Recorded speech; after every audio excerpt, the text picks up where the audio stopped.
आप देख रहे हो वितस्ता हेराल्ड और मैं हूं रोहित भट्ट। बहुत ही इंपॉर्टेंट कन्वर्सेशंस हम करते हैं द राइट न्यूज पे, लेकिन आज कुछ स्पेशल है। स्पेशल इसलिए क्योंकि डायबिटीज जो है वो हिंदुस्तान में बहुत ज्यादा फैल चुका है। और अगर हम जम्मू कश्मीर की बात करें तो खासकर ये जम्मू कश्मीर में अपना प्रभाव बढ़ा रहा है कोविड के बाद। इसी सिलसिले में हमारे साथ बातचीत करने के लिए डॉक्टर वसीम अहमद हैं, MD medicine and DM endocrinology, schemes Srinagar, consultant in adult and paediatric endocrinology, metabolism and diabetes. आपका स्वागत है दराइटी। शुक्रिया। हम आपसे जानना चाहेंगे कि जो मेटाबॉलिज्म और खासकर जो आमतौर पे यहाँ पे लोग हैं वो खाने का परहेज नहीं करते हैं, मेटाबॉलिज्म के बारे में ज्यादा नॉलेज नहीं होती, और मेटाबॉलिज्म और उसके बाद डायबिटीज, इसका क्या कंसर्न रहता है?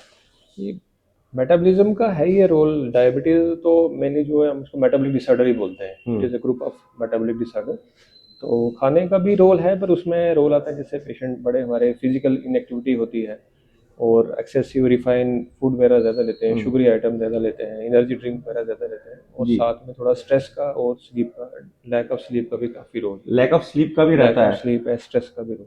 ओके। इंडिया को कैपिटल ऑफ डायबिटीज कहा जाता है पूरे वर्ल्ड में। जी तो क्या रीजन है, क्या लाइफस्टाइल चेंजेस की वजह से ये सब प्रॉब्लम ज्यादा बढ़ रही जी है? जी हाँ, लाइफस्टाइल चेंज का भी बड़ा रोल है, क्योंकि हमारे लोग काफ़ी सीडेंटरी हो गए हम्म। हैं, स्पेशली जो शहरी एरिया है, अर्बन एरियाज में। हम्म। साथ में जो हमारे डाइटरी पैटर्न भी काफ़ी शिफ्ट हुए हैं। हम्म। तो जैसे कि हम प्रोसेस फूड बहुत ज़्यादा ले रहे हैं, राइट। खासकर जो हमारे टीन एज के बच्चे हैं छोटे, हम्म। उनमें ओबेसिटी बहुत कॉमन हो गई है। और जेनेटिक का भी बड़ा रोल है इंडियन में, बिकॉज जो हमारा जेनेटिक है थोड़ा डिफरेंट है फ्रॉम अदर।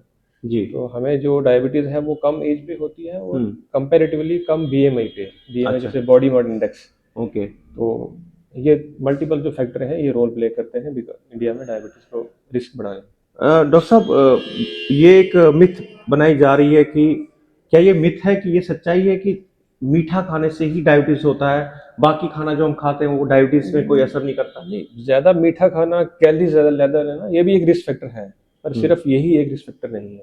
अच्छा। उसमें बाकी सारी चीज़ें, जैसे मैंने अभी आपको बताया कि फिजिकल इनएक्टिविटी है, राइट। प्रॉपर स्ट्रेस मैनेजमेंट नहीं है, लैक हम्म। ऑफ स्लीप है, हम्म। किसी का मोटापा, सारी चीज़ें रोल प्ले करती हैं। जेनेटिक का बड़ा इंपॉर्टेंट रोल है। जी जी। तो ये सारे फैक्टर मिल के रोल करते हैं, सिर्फ एक मीठे खाने को ही हम कंट्रीब्यूट नहीं कर सकते डायबिटीज में, पर वो भी एक सिग्निफिकेंट रिस्क फैक्टर है। जी।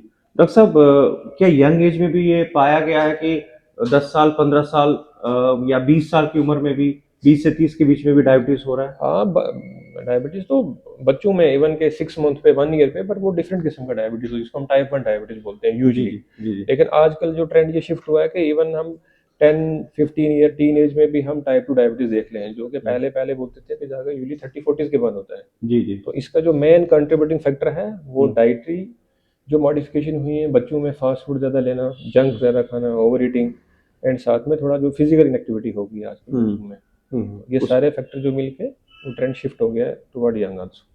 डॉक्टर साहब, अगर हम बात करें कश्मीरी कश्मीरी जो फैमिलीज हैं, चाहे वो जी कश्मीर में है या कश्मीरी पंडित की बात करें या कश्मीरी मुस्लिम जी की बात करें, उनमें ये ज्यादा कॉमन होने स्टार्ट हो गया है। ये इसलिए कि वो चावल बहुत खाते हैं कि क्या चावल हाँ, का कारण? राइस का बड़ा रोल है। जी। दूसरा जो वाजवान, हम वहाँ, मैं भी श्रीनगर में था तो वहाँ तो बिल्कुल। वाजवान भी काफ़ी आम है, जी। तो उससे कैलोरीज काफ़ी चली जाती है। अच्छा। तो ये सारे फैक्टर मिलके प्ले करते हैं।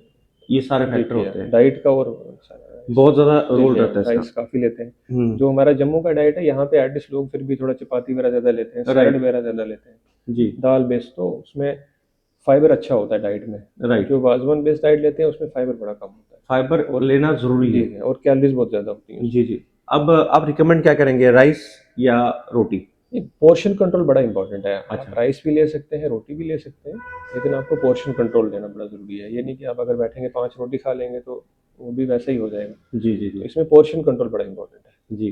डॉक्टर साहब, आमतौर पे कहा जाता है कि डायबिटीज से हार्ट अटैक होना बहुत रिस्क बढ़ जाता है, किडनी फेलियर का रिस्क बढ़ जाता है। डायबिटिक जो पेशेंट होते हैं, इनमें हार्ट डिजीज़ का रिस्क काफ़ी बढ़ जाता है। हम्म। इवन 3-4 टाइम ज़्यादा बढ़ जाता है। अच्छा। डायबिटीज़ जो है मोस्ट कॉमन काज है इस time world wide kidney failure का। हम्म। और आई काफ़ी ज़्यादा प्रॉब्लम इन्वॉल्व जी होती जी। है, काफ़ी विद टाइम।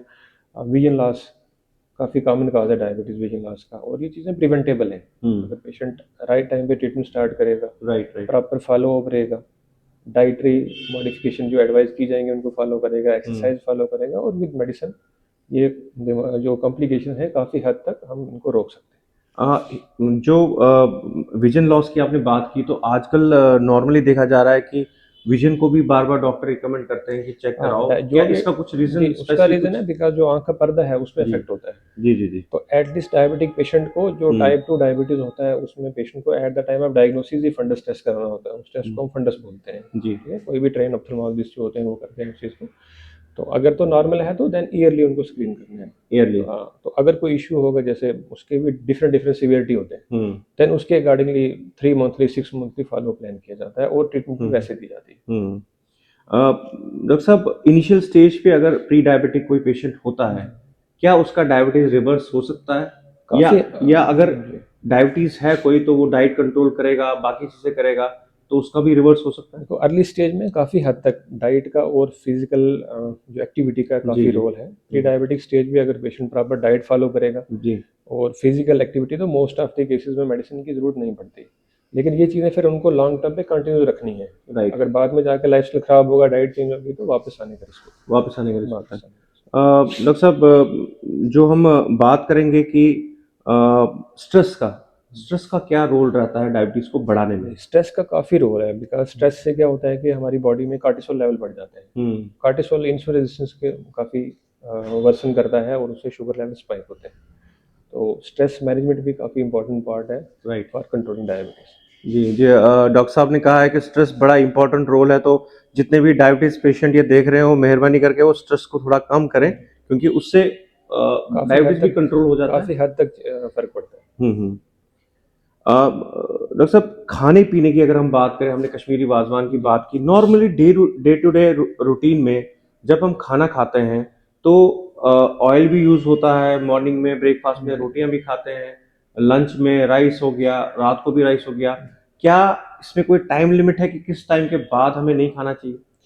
टाइम लिमिट का तो मतलब अब जो हमारा जैसे ब्रेकफास्ट लेते हैं हम, लंच लेते हैं, डिनर लेते हैं, हम्म तो उसमें सबसे इम्पोर्टेंट चीज़ है कि आपको हम्म ऑयल जो है वो जितना मिनिमाइज हो सके उतना रखना है। खासकर जो हम्म डायबिटिक पेशेंट है, सबके लिए, जनरल पॉपुलेशन के लिए भी। और सैलेड जितना लेंगे, फाइबर कंटेंट जितना ज़्यादा लेंगे डाइट में, हम्म। वो उतना बेनिफिट रहता है उससे।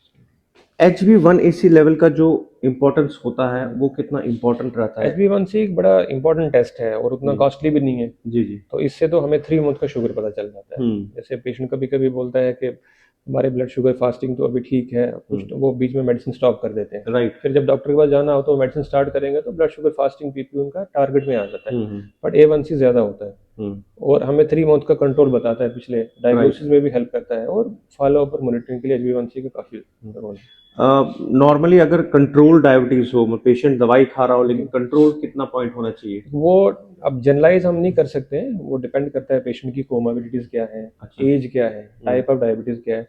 पर यूजली जो अगर किसी का यंग पेशेंट है, कोई मल्टीपल कोमॉर्बिडिटी नहीं है, तो A1C जो अभी रिसेंट गाइडलाइन है वो बोलते हैं कि it should be less than 7। Less than लेकिन 7। अगर कोई एल्डरली पेशेंट है, मल्टीपल कोमॉर्बिडिटी है, किसी को शुगर कम होने का रिस्क है, हम्म। तो उनमें अराउंड 8, 7.5 to 8। 8 होना चाहिए। कोई ऐसा डाइट आप रिकमेंड करें शुगर पेशेंट्स को कि जो खाने से उनका ग्लाइसी इंडेक्स बढ़े ना, ग्लूकोज ना बढ़े, वो रेगुलरली खा सकते हैं? हाई जो कार्ब फूड है वो अवॉइड करने हम्म। हैं, जो बाहर से हम शुगरी आइटम खाते हैं वो अवॉइड करनी है। जितना डाइट में होल ग्रेन्स लेंगे उतना बेटर राइट। है। जितना फाइबर कंटेंट ज़्यादा होगा, सैलड ज़्यादा लेंगे, कोई भी दाल ले सकते हैं। सिर्फ पोर्शन कंट्रोल बड़ा इंपॉर्टेंट है। एक और डॉक्टर साहब, मुझे मुझे ही किसी फ्रेंड ने रिकमेंड किया था कि आप जिम स्टार्ट करो, वर्कआउट स्टार्ट करो, फिर आप कुछ भी खाओ तो आपका शुगर नॉर्मल हो जाएगा। या पॉसिबल है ऐसा? नहीं, ऐसा नहीं है कुछ भी खाओ, आपको वर्कआउट जिम तो करना ही है, लेकिन डाइट का रोल तब भी इम्पोर्टेंट है। जी कैलोरीज कंट्रोल तब भी इम्पोर्टेंट है। जी जी। वर्कआउट आप करते ही हैं, ये आपको 100-200 कैलोरी ज़्यादा लेने पड़ेंगे, पर ऐसा नहीं है कि आप कुछ भी खाएंगे तो वो ठीक है। जी जी।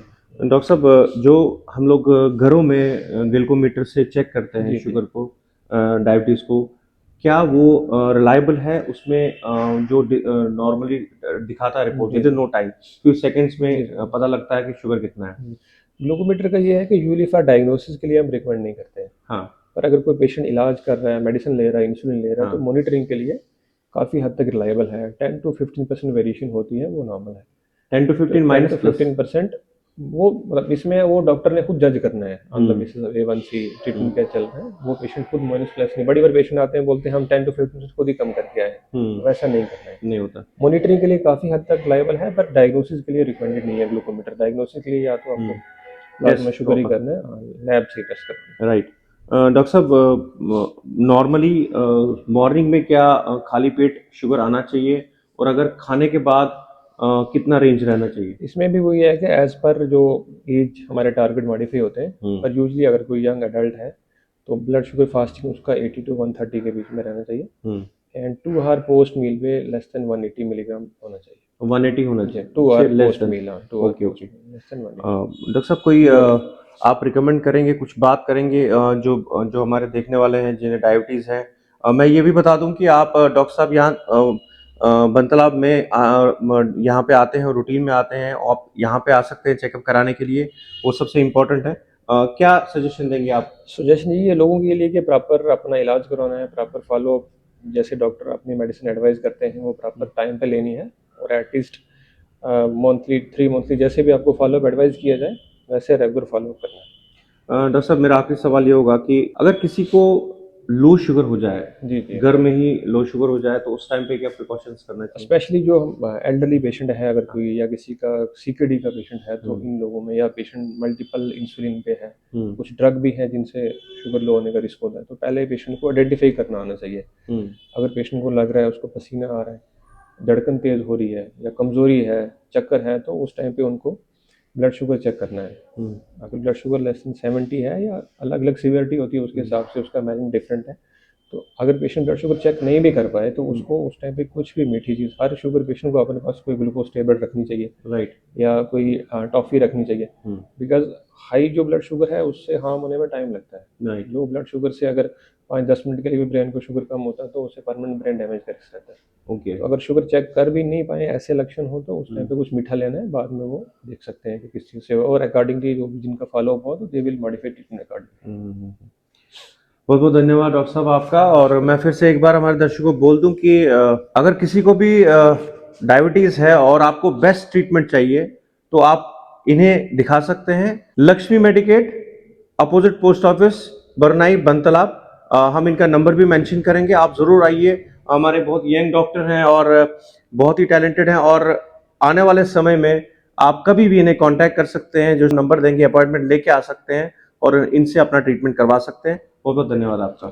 वीडियो जर्नलिस्ट कामाक्ष डोगरा के साथ मैं रोहित भट्ट, देखते रहिए बेतस्ता हेराल्ड।